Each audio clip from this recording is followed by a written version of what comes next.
Hello, Timmy Nafso here, Executive Vice President and co-founder of FortisPay, and we're discussing the unattended retail shops that are happening all over the country now.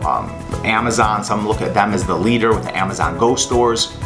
We have companies like ShelfX that are actually putting in coolers, right, in different locations, medical facilities, festivals, things of that nature, where the experience of having no cashier is very important. We have 24-hour service.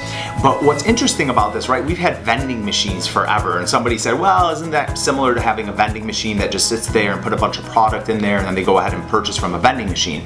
This has become a little bit different. The experience is different because, number one, you could put a whole lot more product in it, right? So imagine like coolers with the normal cooler doors that you may come to find at a liquor store or a party store, and you could have several of them, and you're able to pay right there at the door.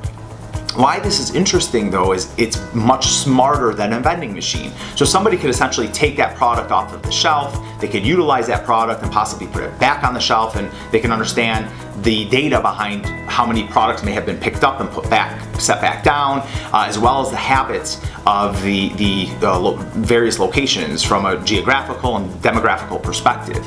So it's really interesting to see how smart these units can get. And what ShelfX is really trying to do here, and other companies like them, is to create, again, a frictionless experience, right? So we're always talking about avoiding the line. What can we do to just get what we want and get out the door? And Amazon's thought process is really playing to the psychology of us as consumers. Well, years ago, if you recall, the first time I ever saw the 10 or less self-checkout at a supermarket, I'm like, how are they gonna do this? This is never gonna work. People are just gonna steal, right? Like, that was the concept. But number one,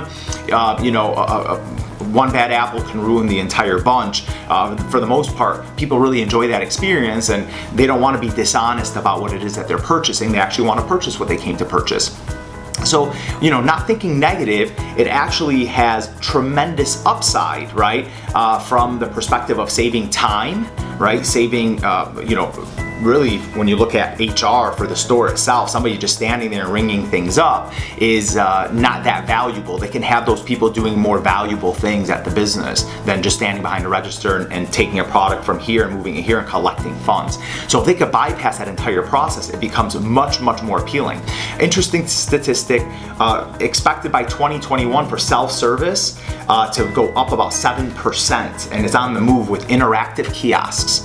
You see it in Asia already, right? They're obsessed with kind of this idea of kiosks and self-service and using QR codes to make purchases and smart systems that are driving those purchases. And as they start to see people's habits, they can help direct them on what they should be buying. And consumers actually sometimes don't know what they don't know. Like, hey, I didn't know that this product goes with this product, but it would be nice to know once I make this purchase that I also should buy this with it, or that I don't forget to buy that with it.